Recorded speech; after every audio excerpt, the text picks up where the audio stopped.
With me today is the artistic director of the Winnipeg Folk Festival, Chris Frayer. Hey, Chris. Hey Doug, how's it Thanks. going? It's good. How's it going in Winnipeg? Pretty good. Good. Rainy, but no snow. All right. That's good to hear. Can't complain. Chris, what is a folk festival? What is a folk festival? We're not going to try to define folk, but Well, in our case, it's a 4-day event that focuses on a wide range of music that kind of falls underneath the folk, what we call the folk music tent, the virtual folk music tent.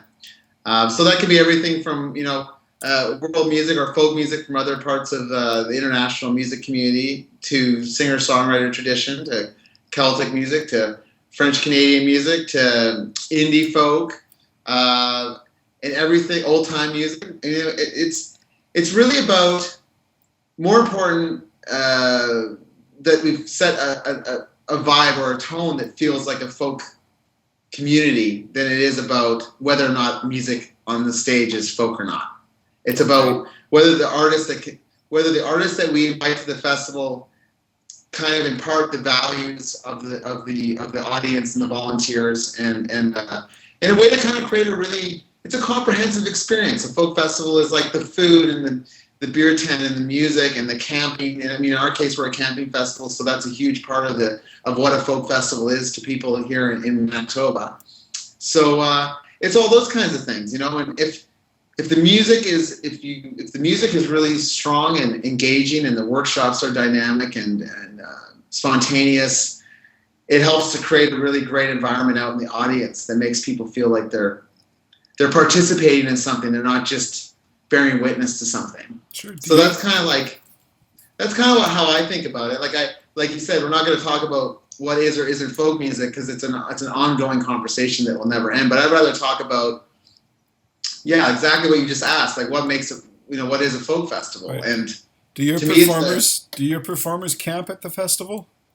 Some of the local performers will. Some of the younger visiting artists will go out to the campground and maybe spend a night or something too. But we run a big art and animation project in the campground. There's programming in the campground. There's music in the campground.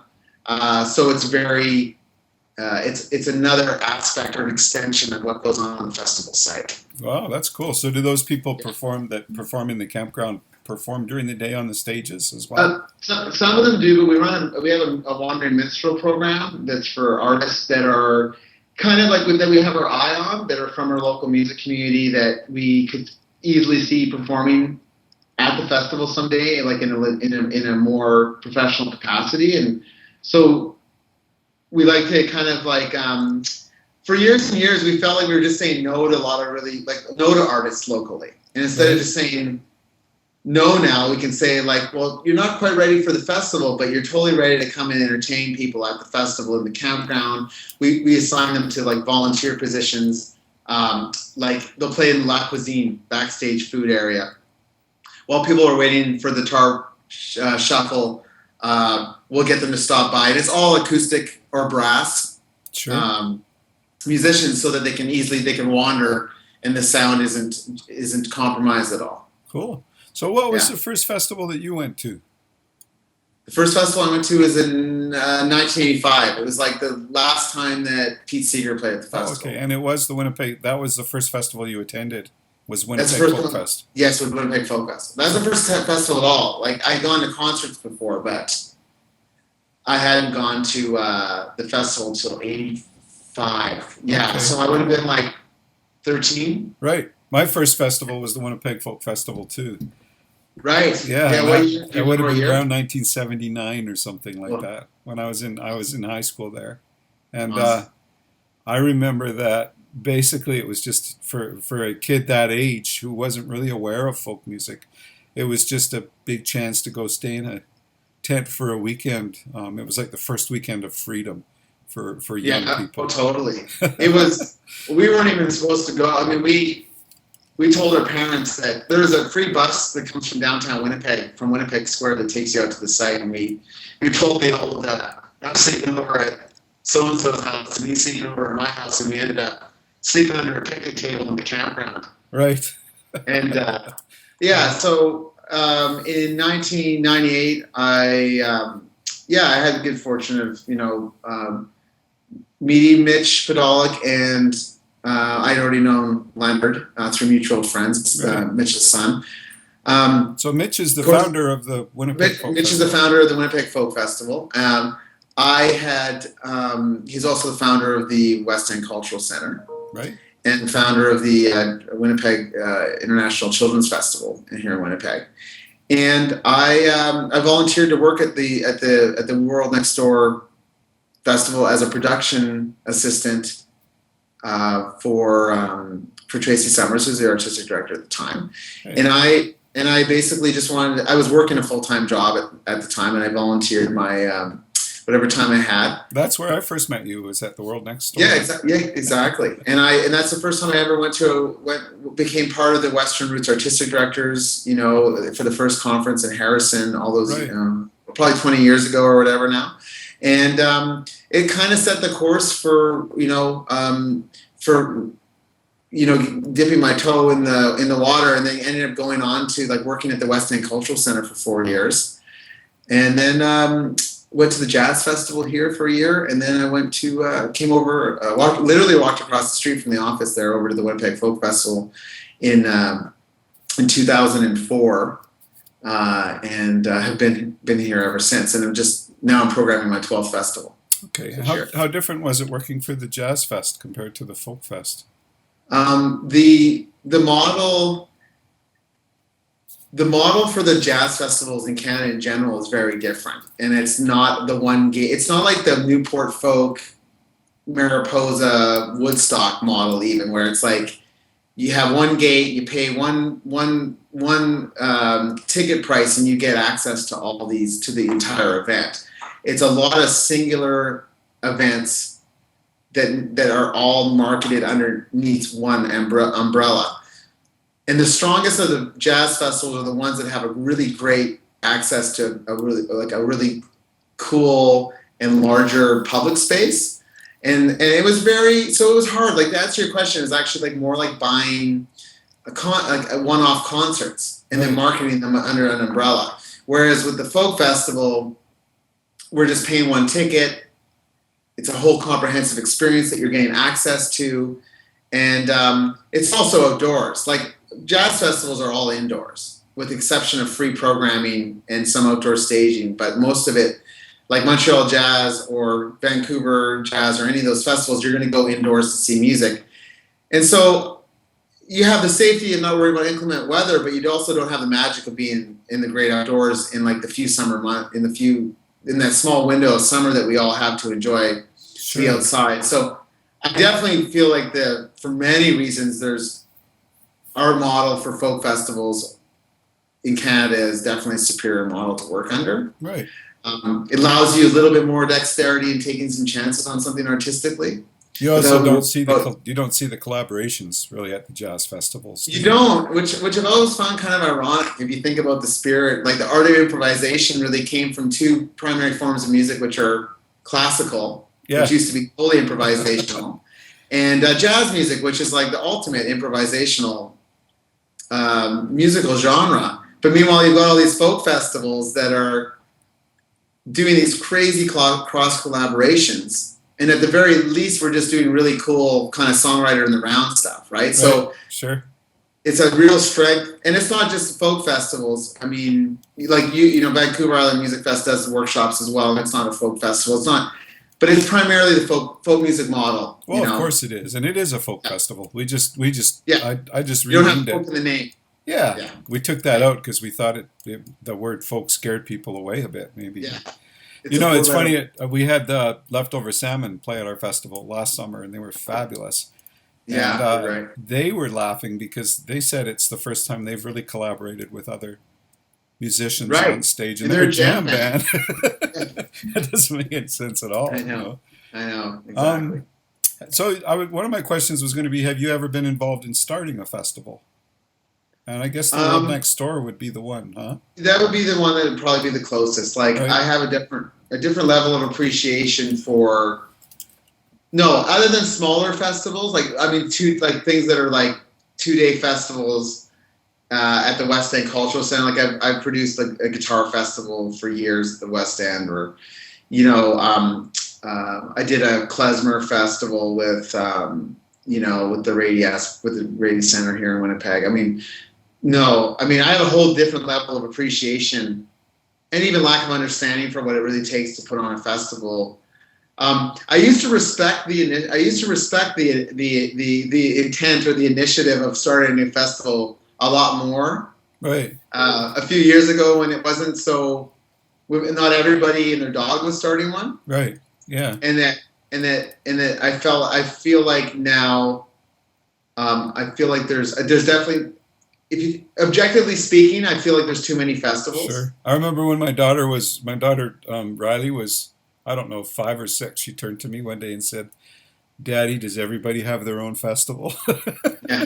It's kind of like that now, you know. It is kind of like that. It's a combination of, I feel like, two different elements that are kind of corrupting the festival landscape. I feel like there's a lot of people with a large amount of grotesque capital that can just bankroll a festival for years and years, who basically want to have it as a plaything, like a party thing. Like, I want one of those, you know what I mean? Like that kind of mentality. I'm not going to give names or anything, but I know what I'm talking about to be factual. Sure. Because I know. I mean, that can be good too, though. Like if you think about Strictly Bluegrass, for example. Yes, it can be a totally benevolent thing. Like Harley Strictly Bluegrass in San Francisco is a wonderful gift to the citizens of San Francisco and to bluegrass and roots music lovers all over the world. Really, you could say. I mean, I've been to it. You know, you've been to it. I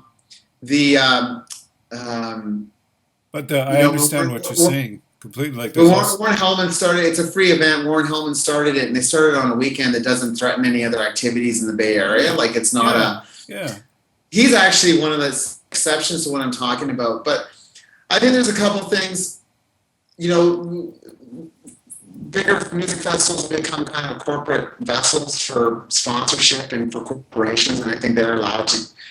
It's near impossible for any of us to try to compete with that. And I don't think there's a lot of point in that. I think what we do is really strong, and I think we need to keep on building on the idea that our festivals exist to serve a community. In perpetuity is like the key word. Like a lot of these other festivals, it's like they don't belong to the community because they don't belong to the community. Because when they're done, and the owner dies, you lose the thread, no matter how much mentorship goes on and all these kinds of things. Yeah, I agree with you completely about that. And so I feel like this event, my event and your event, does not live and die on you or I. No. You know, it's somebody will pick up the torch. Right. And they're both in a second and do a great job and do their version of what we're doing in a totally different way. And that's what makes it a breathing, vital, organic community kind of machine, right? And I agree. I've also found, though, that the public, the people that attend the festivals, and often the volunteers don't really care about that part of it. You know, like we have a couple of festivals. Well, they don't really care that they're volunteering for events that aren't nonprofit organizations. They seem to not make that distinction. You know, maybe it's our job to teach that a little bit more. That I think so. Make people understand that. You know. Well, I mean, for us, we know that a very high percentage of our stakeholders don't know that we're a nonprofit, charitable organization, and I think I don't want to go off too much on a tangent on other festivals. I really the one thing I've really learned in the last couple of years is to just kind of focus more inward on how we can don't put the blinders on, but focus on how your event can continue to thrive and be relevant and exciting in your own community. I think competition is hard because I'm a big free market guy too, right? And I really believe that if something's a good idea, that it should live. And if you told me that, another festival could thrive in my market, and we could thrive in my market, I would be like, fine, just more great music for people, live music for people to enjoy. But I think that I need to be, you need to see how things work first to see if they're a threat or not, and I And I think that we're all getting kind of, I think 3 to 5 years from now, you're going to see a lot of, probably about 100 music festivals go bye-bye.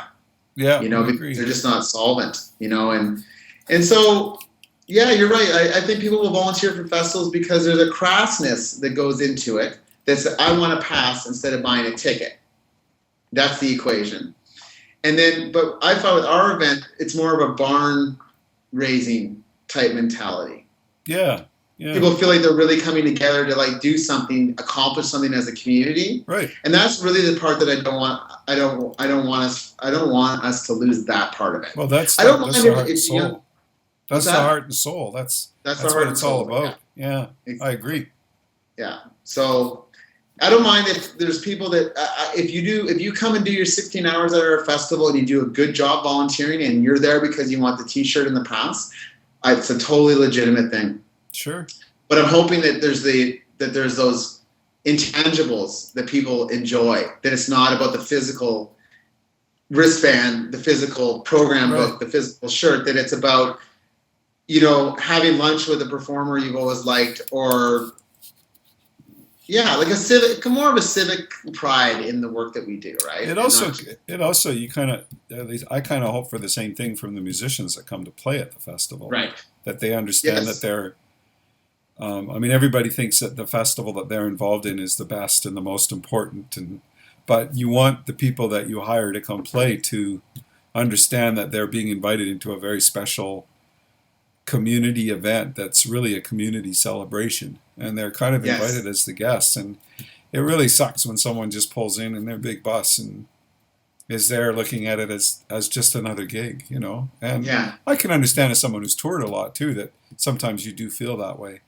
But you hope that musicians understand that there's a difference, and a lot of them really get that, Yeah. So what do you think what makes festivals matter today?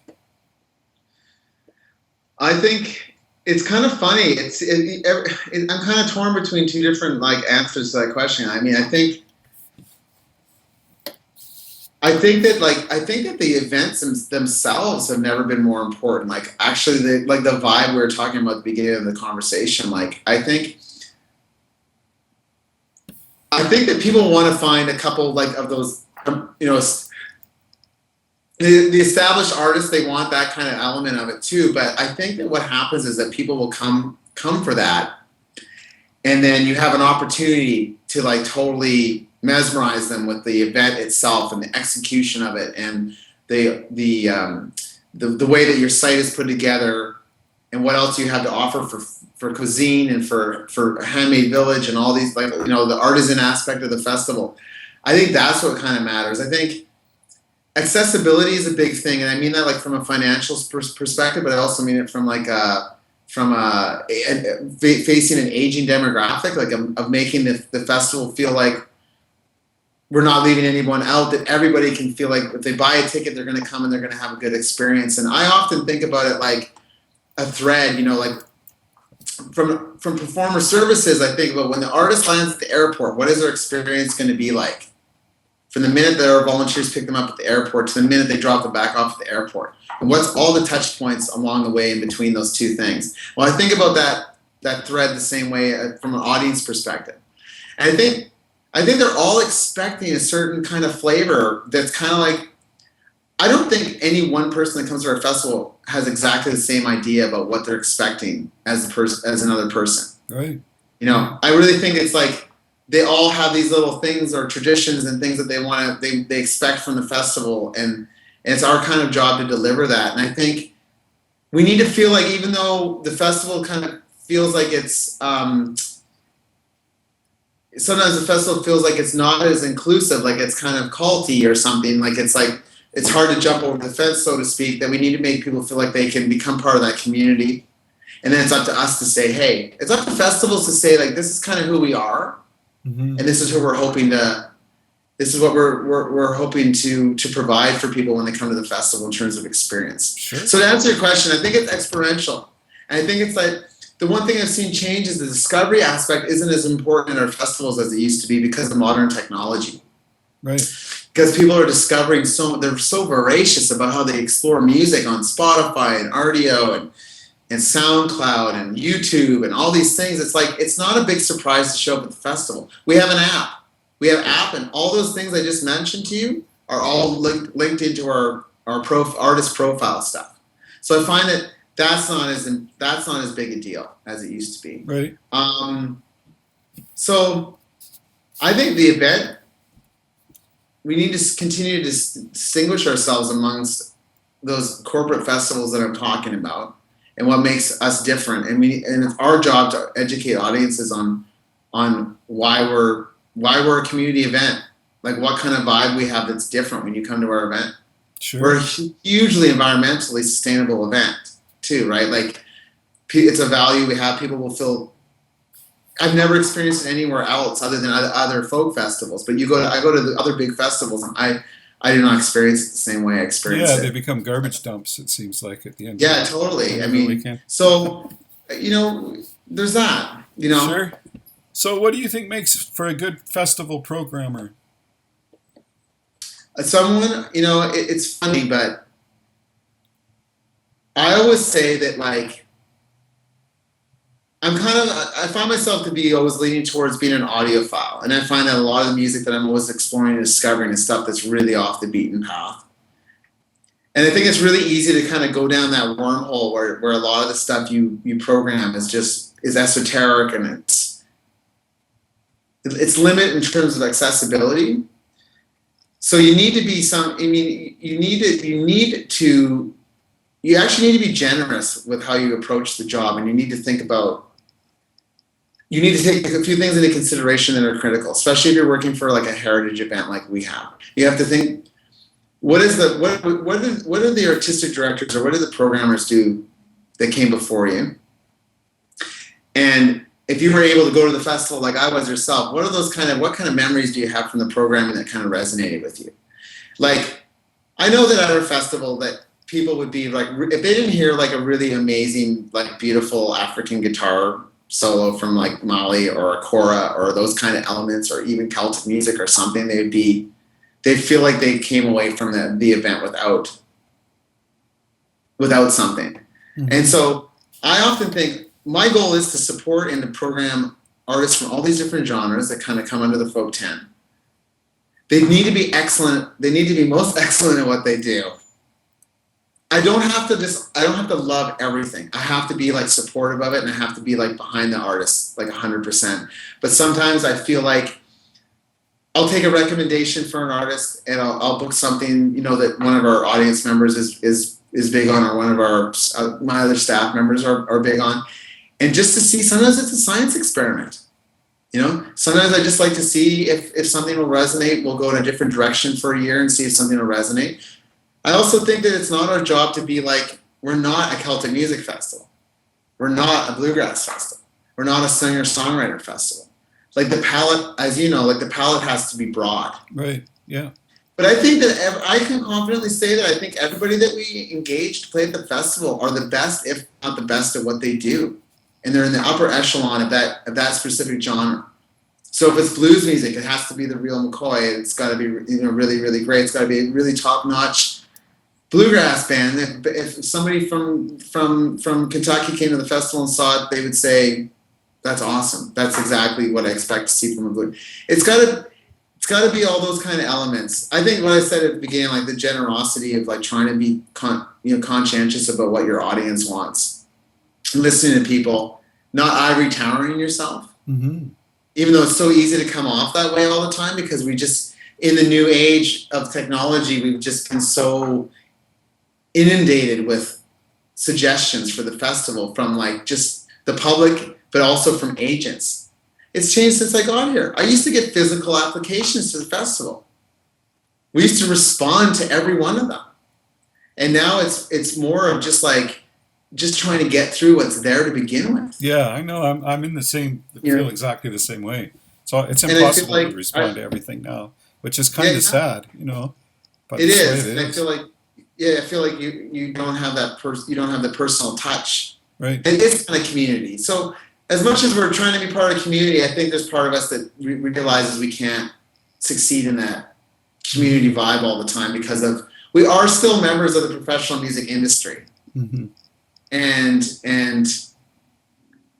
we still work with real, with professional managers and agents and all sorts of people to put on the event. But at the end of the day, I want to have I want to feel like I've checked as many boxes as I can on the programming list, and not falling too heavy into one category. I think balance is like the key and I answer your question, balance is the key. Sure. And you don't have to like listen to a band every single day to book them, right? But they have to be excellent at what they do, and they have to satiate that group of people that's going to come and look for that music at the festival. Sure. Now you live in one of the most musical cities in Canada, easily. I mean, the talent pool in Winnipeg is quite astounding. It is. What do you? It's not hard to book locals here. Yeah. So what do you do about that? Do you have in your own head? Do you have a policy, or what do you think for local and regional musicians for the Winnipeg Folk Festival? I think the ones that have gone and have international careers are more likely to come back within a 5-year kind of window, like the Waylon Jennings, for example, Oh My Darling, bands like that, the Weaker Thans. I think that our new emphasis on artist development, with having like the minstrel program and having these kind of things going on, has meant I've gotten actually more aware of what's going on in the community. So I can go out and see music and stuff. I remember times when like the person in my job hasn't gone out to see stuff, or just hasn't had their ear to the ground, because if you're not touring, have a CD out or a new record, or you're not a recording artist, you wouldn't play the festival. But now it's like, we get, I'd say we used to hire like twice as many locals, and I found that we would just like, they wouldn't get quite the experience that they deserve at the festival. I'd rather hire like 5 instead of 10 and really have them have a really great experience at the festival. Right. And also not burn through them. Like as good as the Winnipeg music scene is, we have a finite amount of musicians that are able to play the festival and ready to play the festival. Mm-hmm. So I don't want to burn through everybody really quickly. And we have a meeting, like I book them with the same respect and urgency as I book everything at the festival. I don't take it for granted. I don't take it for granted that that Leonard Sumner won't be playing somewhere else our weekend. Like he's played your festival the same weekend as ours. Yeah. Like it could have been a year when I wanted to have him and he's already over at your festival or at Mariposa. Or I just don't take anything for granted that way. And we want to have a strong, Red Moon Road or the Cricket Brothers and so many, Dan Frechette. There's so many, there's a lot of good, really good local musicians. And I won't repeat them again, like I said, for for years. Mm-hmm. And I'm fortunate enough that I don't have to. Because we have, like you said, we have a really great music community here, and it's like our young performers program is churning them out at the festival, and it's that whole farm team mentality, sure. That I think festivals that aren't thinking about growing their own are just missing the boat. Right? Do you guys do stuff throughout the year to? We do throughout the year. We have well, do you mean like more in terms of artist development stuff? Yeah. Well, yeah, we do. We program the Millennium Library, which is a really big library downtown Winnipeg. We do Folk for Families, which is our children series down there. We also do our workshop in the city, which is taking the workshop concept, the jam session concept from the festival, and putting it down at the library on Saturdays. You do that every Saturday, or how often? No, probably every 3 weeks or so down there. Okay, that's a lot. But it's free. Right. It's free. And it's kind of a marketing thing for people that haven't come to the festival before to turn them on to it. We sponsor artists in the community, so we always sponsor an artist for Ab Day Live, mm-hmm. for Aboriginal Day Live, and we do. We always try to put local artists opening slots for touring artists for our concert series. We do a Young Performers Program alumni night, which is. Which we host a local venue in town. So there's all those kinds of things of keeping an eye on that talent, because this year we had Brandy Zidan, and Grant Davidson, who's also known as Slow Leads. Mm-hmm. They both taught in the program this year, but they were both graduates of the Young Performers program.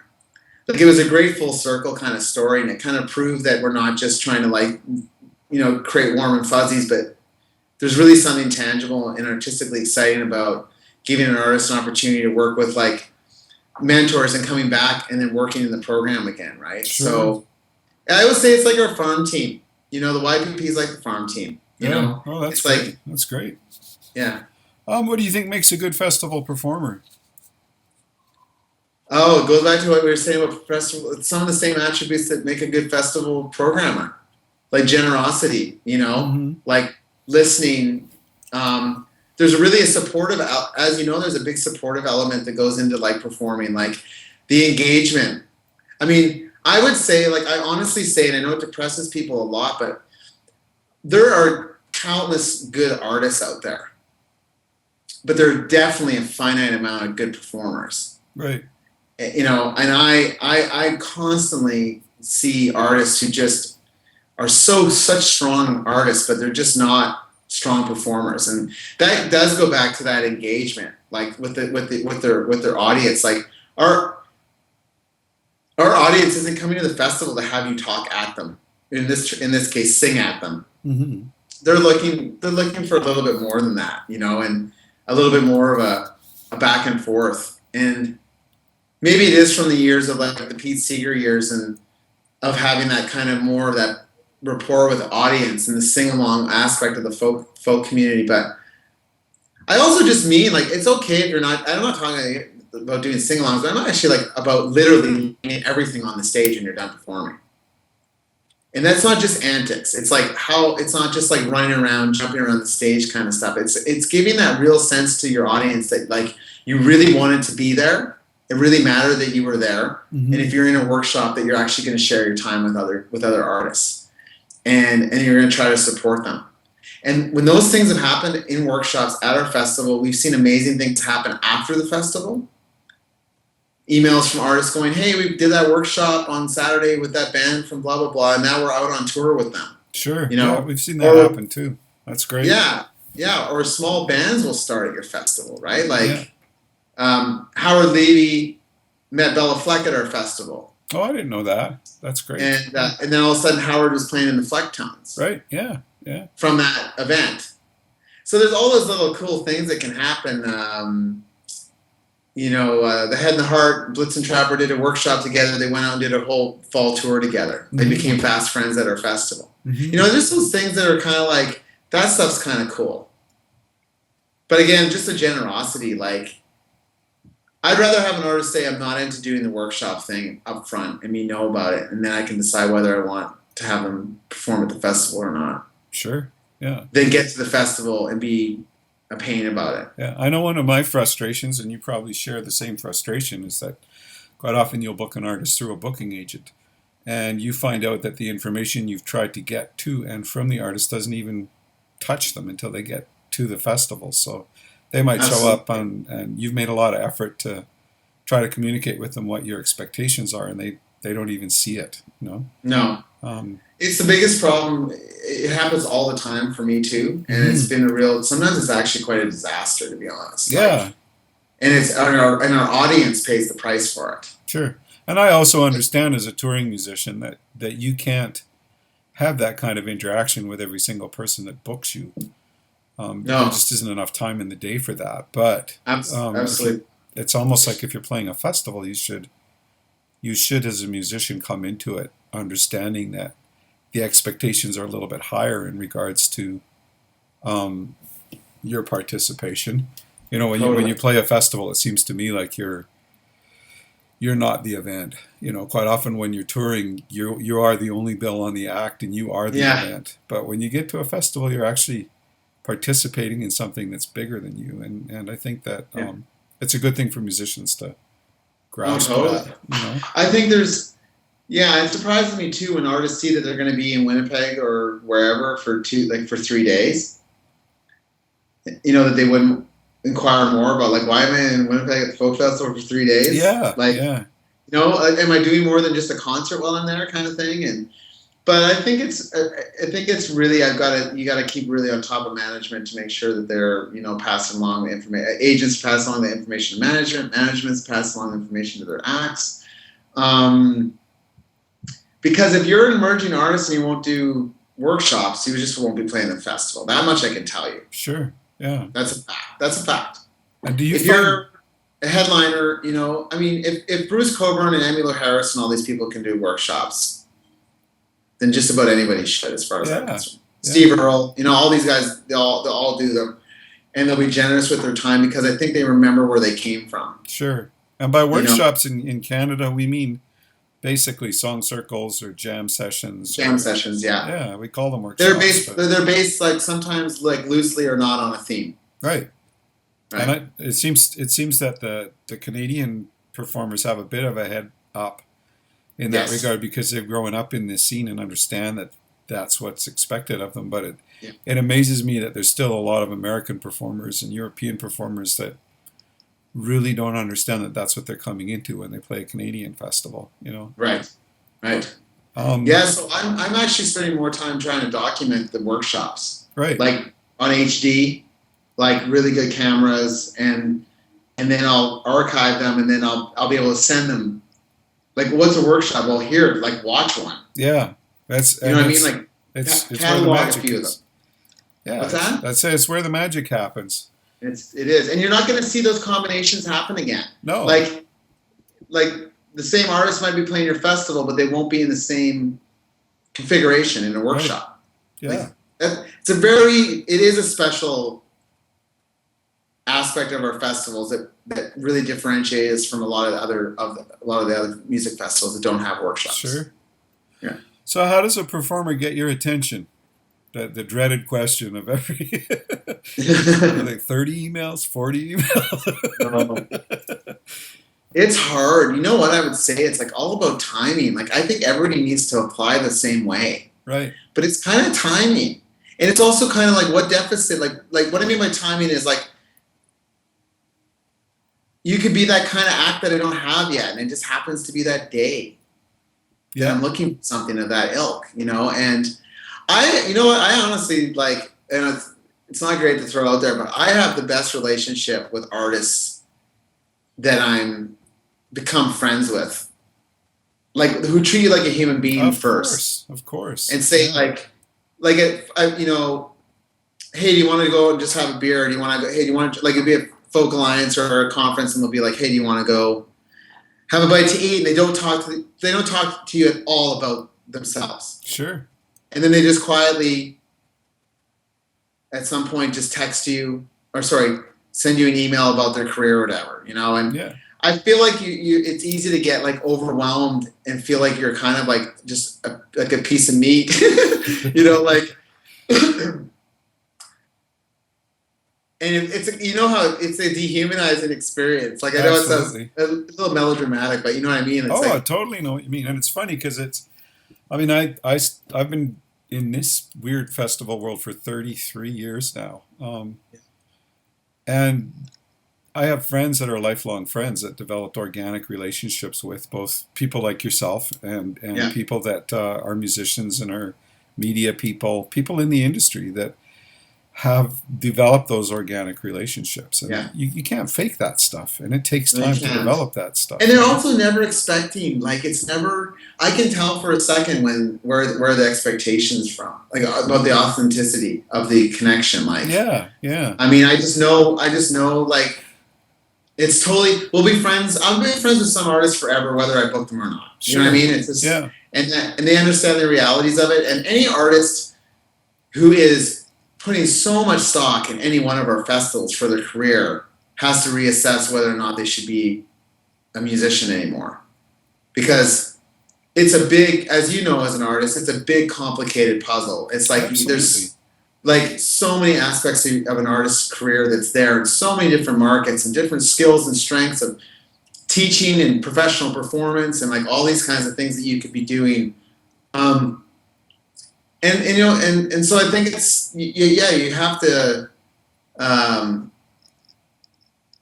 I know things that I don't like for sure. I don't like someone showing up at the office with a guitar. Mm-hmm. out of the blue wanting to play me a song or two. It's always an awkward kind of scenario. I don't particularly like listen to, when I do speed dating at conferences, I don't like listening to artists' music. Right. In front of them. Yeah. In front of them. Yeah. Because I find it's like, you're almost forced into either you're going to be a real dick or you're going to be faking it. Or maybe you'll love it, but like chances are that it's going to be an awkward experience. So let's talk about the conferences for a second. I mean, the biggest one in our world is the Folk Alliance Conference. We both go to a lot of different conferences, but from the artist perspective, they spend thousands of dollars to go to these things. And Folk Alliance is kind of cool because it's more communal than a lot of the conferences are. It's, for a lot of people that go, it's about the hang just as much as it's about getting work. But you're a young artist and you go to this thing for the first time. You've saved for a couple of years to go there. It's literally going to cost you a few $1,000s. And there's a bunch of us hanging out in the hallways who are artistic directors, or we book house concerts, or we book concert series. They feel like they need to justify the money they've spent and take advantage of the opportunity to make contact with those of us that book things. The people that are booking the things are so overwhelmed with everyone wanting to get at them that I can understand it's extremely awkward for a young person, maybe even an older person, to approach one of us, as artistic directors. What do we do about that? Like, how do you, I always think you go to those things and you just organically try to meet who you can. I understand that it's a 3 or 4 year process. And you're either a lifer or you're not, But are you talking about like how to from our perspective, or are you talking about how an artist should make the most out of? Well, I'm trying to be sympathetic to the artists, because we all come into this because we want to promote their music, right? I know that both of us would say the same thing. I think that just basically, when I asked you that question, how does a performer get your attention? It's almost like, it has to be organic, But I do think we also have to honor the artists that attend these things and somehow remain accessible, And it's hard. It's really hard to do that. It's hard to do it, particularly at Folk Alliance, because there is so many acts at Folk Alliance. But it's kind of interesting. I mean, there's always that kind of. I'm looking for a little bit of buzz too about someone. And I look to my colleagues for that. And even after the conference is done, I'll email. I used to email Lewis when he was there and say, "Hey, what are some of the bands you really felt rise to the top this year?" Right. And Lewis was the executive director of Folk Alliance. Exactly. For people that don't know, yeah. And I would do the same with Angus. Finnan, who's the new executive director. I think that there would be, because we just can't be, everywhere. But also a big part of the conference is, oddly enough, is not watching music, but also like people want to meet with you. Sure. Where you're not listening to music, you're meeting with people. And I think that if you also manage your expectations as an artist and understand that like just because I see you in February doesn't mean you're going to play the festival in July. Like that's a big thing that's hard for artists. Is they have to have the long game plan. The long game. They have to be thinking like it could take me 5 years to get you to our festival. The other thing I'd say that's naturally what I've been a part of is I've been a part of like, and you have been a part of like booking artists that are like, it could just be like 5 of us in a room. Yeah. And never discount the people that are present, right? And always play your ass off. Yeah. Because I remember, like, I know the one we talk about the most is Folk Alliance Montreal 2005 with Kanon, right? Yeah. We were all. It was poorly. It wasn't a great. It was in a hotel room, downtown Montreal. One of the biggest hip hop world music acts that became out of that conference. We all booked them the summer after. It was if he had not performed well, discounted our presence there because there wasn't enough physical bodies in the room. Yeah, and there was 4 or 5 of us in that room, and we all booked them, right? Exactly. And so I think that it could even just be you and me. could just be you and me, or it could be two other presenters. I guess what I'm trying to say is that, like, don't always think about how many people are in the room, because the minute you get worried about that, you're not gonna be performing to your best capacity. And I think that one of us can walk away and say, wow, like, we influence each other. So absolutely, yeah. It's kind of viral, right? Yeah. Like, it creates a seed, and we've seen it happen with. I mean, I could go on and on about bands. The Waifs were like that too, right? Yeah. Even over the weekend of a conference, we'll grab each other and say, "Come see this one," you know. Yes. And, yes. Yeah. Oh, and we're just, like the Howland brothers were amazing for me at Folk Alliance. Like the last year it was in Memphis, they were awesome. I think there's just we're also at Folk Alliance. We have the budgets and the inclination to book a lot of emerging talent that we love. Like, right. I book 5 or 6 things out of Folk Alliance. Maybe not immediately that year, but the next year for sure. Sure. It's a lot of it's really good stuff. It's emerging and it's affordable. Sure. And it's so. I mean, I know Folk Alliance happens in February, and it's late for us. I'm usually almost booked by the time I go there. So for me, for our festival, it's usually the year after that someone might come play. But at least you become aware of them. And that kind of thing. Sure. Chris, how do you listen to music? What's your favorite format these days to listen in? Do you use Spotify? Do you hate Spotify? No, I use Spotify. I have a premium Spotify. Yeah. I hate iTunes. Uh-huh. Because iTunes is like they're attempting to try to commodify my pre-existing library. Mm-hmm. They're trying to like make me pay for it again or something like that. Some kind of trickery's going on there. I like using SoundCloud.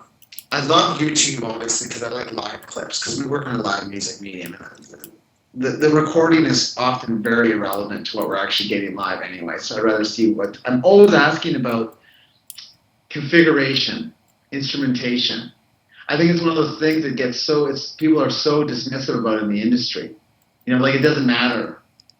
How people are in a band or who plays what, like, it doesn't matter, but it really, really matters, right? And I think what artists don't understand is that if you're a really strong solo, I'm probably going to want to book you only that way. Right. Because I don't want to bring 3 other musicians with you, because you're going to have a better opportunity to be involved in more workshops or a tweener spot or something if you just come on your own. Sure. And unless the person's a dobro player, right? What's that? I said unless the person's a dobro player. Yeah, exactly. But yeah, you want to know what's coming, right? Like, always hard on yourself, right? Yeah. Yeah. What do you listen to when you're not working? Like, when I'm not working, I love, I'll listen to jazz. I love avant-garde jazz. I love stuff that I can't listen to at home, because at home we only listen to vinyl at home, and we have because of the nature of our home, everybody has to listen to my music at home because we have an open floor concept at home. So usually music I can't listen to at home. I love listening to, like, I love soul, R&B, and funk. I love, Leon Bridges is one of my favorite right now. I listen to him all the time at work. I think there's some of the music that I really, really love is I find it hard to get time to listen to, if you know what I mean. Yeah. Because I'm listening to music that's always part of a that's being sent to us. Yeah. And I often work in that medium. I'm of the folk, folk medium or roots or Americana or whatever. So I'm often forgetting about all the wonderfully creative instrumental music that's out there that I just haven't had a chance to listen to yet. So that's why I think Spotify is good for a lot of that stuff. I think the downside is, like, Spotify, I'm always worried that artists aren't getting enough money. Mm-hmm. Like, I pay for my membership. I have a Sirius XM membership too for one of our vehicles. I find that if you listen to music so much, that the streaming is great because it's not taking up capacity on your computer and all that kind of stuff. Sure. but I feel like when I buy records quite often because we have a music store. We own a music store. Right. I love going home on the weekends and listening to vinyl. And although vinyl is it's a digital format that's physical. Mm-hmm. Do you know what I mean? Like, anyway, yeah. You're still a music geek, which is good to see. I'm a huge music geek, and I know that I'm trying to. One of the things I'd say is I'm more interested in seeing what artists want to do these days. Not so much about like trying to tell artists what I would like to see them do, but I would like to see more of an artist-driven thing. I'd like to look into some more commissionary work, where where you're empowering a musician, saying like, would you like, if you could do anything, what would that look like, and how would that be manifested, and could I find resources for that, or looking at like handing over a little bit of the curatorial aspect of the festival just to kind of freshen things up a little bit, because I have been here for a long time. Right. It's like, what can I do to say like, like last year we gave, I talked to Robin Hitchcock and the Sadies, and I was like, do you guys want to curate a stage for the day? And it wound up being like them just doing stage fright by the band from start to finish, and then a bunch of really great Dylan songs after that. But it kind of felt like it was a special thing that happened at our festival, and I'm always looking for that part. And that's one thing everybody loves. Like, everybody loves those special project things you do. Sure, absolutely. Yeah. And they know that they're not getting it anywhere else. And that's really our job, to tell our audiences, like, this is what's going to happen this year. It's going to be cool, and nobody else is getting it. Yeah. And it's just something special I programmed for you guys. And I think so much appreciation and value goes into that. Yeah. When people think about spending their hard-earned money on a ticket for our festivals. Yeah. It means a lot to the artists as well, because they get. It totally does. Yeah, absolutely. So you have kids. Yeah. What? Oh boy, do I? How old are your kids? Not as you. How old are they now, Chris? Ivan will be 7 this month, and Isaac will be 11 next month. Wow. So 7, 11. Do they like your festival? Do they like the Winnipeg? They love it. They love it. They've grown up. They've grown up there, obviously, as my kids have. They've been there since they were newborn. So they love it, and it's amazing to see the cross pollination of like a real love for like acoustic, like banjo music and like fiddle music and stuff, mixed with like their love of like Snoop Dogg and like really, really popular contemporary music, like stuff we listen to on the radio, like stuff that's on FM radio. Right. Like Bruno Mars and all that kind of music. And I love how it's kind of what I want for everyone. I want it to be like a touch point or introduction to like a whole other world of music that's out of the mainstream for people, with the same understanding that you can enjoy popular music too if you want. Like it's not, so it's, yeah, of course, if it was up to them, the festival, the kids are like, your kids grew up at your festival too. It's like, if it was up to them, it'd be reversed. It would be like 360 days of festival and 5 days of not, like, so they love it.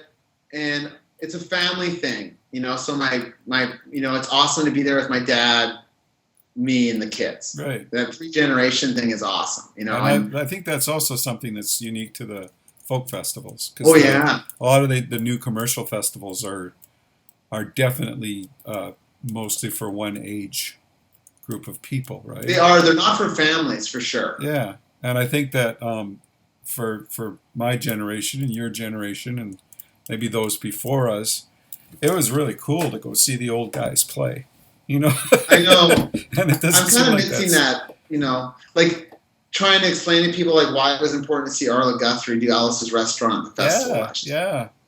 Yeah. And that was actually like a thing like we did do last year, was kind of the album comes alive concept. So we had like Alice's Restaurant from start to finish, and we did like the band, stage right by the band, and kind of celebrating that the great recordings with the great live performances of those recordings and stuff too. But also like trying to explain like why Bonnie Raitt's important, like why like we're losing a little bit of that, as there's a big paradigm shift in age demo. Yeah.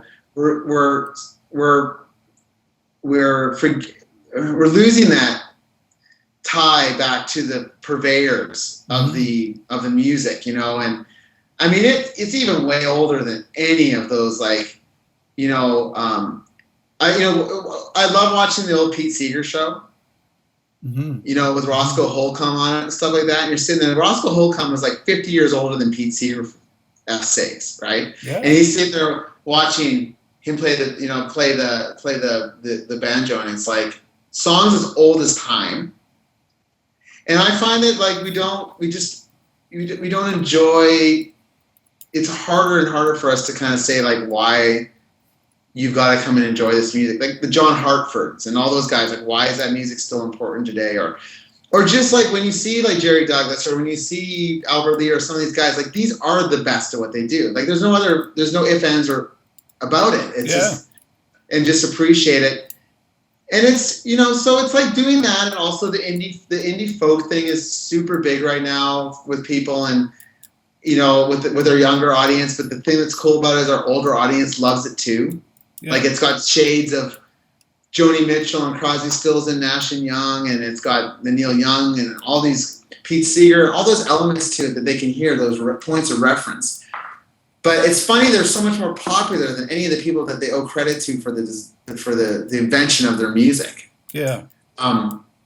Again, it's all. I just find it more and more a responsibility of us to tell the story, to say like, this is why it happens and this is why it's important, right? I agree. Yeah, I think it's a big part of the job is to always make sure there's a tribute to the roots of what's happening. There's a connection there. So, final question, Chris. What is the legacy that you hope to leave for the Winnipeg Folk Festival and for Winnipeg, and with the work that you do? I hope that I'm most importantly, I wish it'd be great to be remembered on a couple different fronts. Like, I want the artists to always feel like I got behind them, believed in what they were doing, and was always there to support their careers, and that they were never too small to work with. Mm-hmm. And it's actually been it's been a thing. I worked kind of backwards on that, to be quite honest. I was so kind of caught up in all the artists that were famous I wanted to work with, and sometimes you forget the smaller things that are just as important. But that's the thing I'd love if I after I move on. I definitely will be known for bringing a lot of bigger names to the festival, without a doubt. Like, we've had huge names at the festival, like music legends and stuff that we never had before. Right. Whether it's like Randy Newman or Ray Davies, or Elvis Costello, or Bonnie Raitt, or Lyle Lovett, or just bands like last year we had Edward Sharpe and Magnetic Zeros, we've had Wilco. Just a real dedication to thinking anything's possible for our audience, and also having people feel like they had fun with what the programming was like, that it was playful. It was engaging. I wanted people to learn from it, because I learned from it. I learned about music, and I want more and more people to care about. I want more and more people to understand, like, the banjo is not a North American instrument.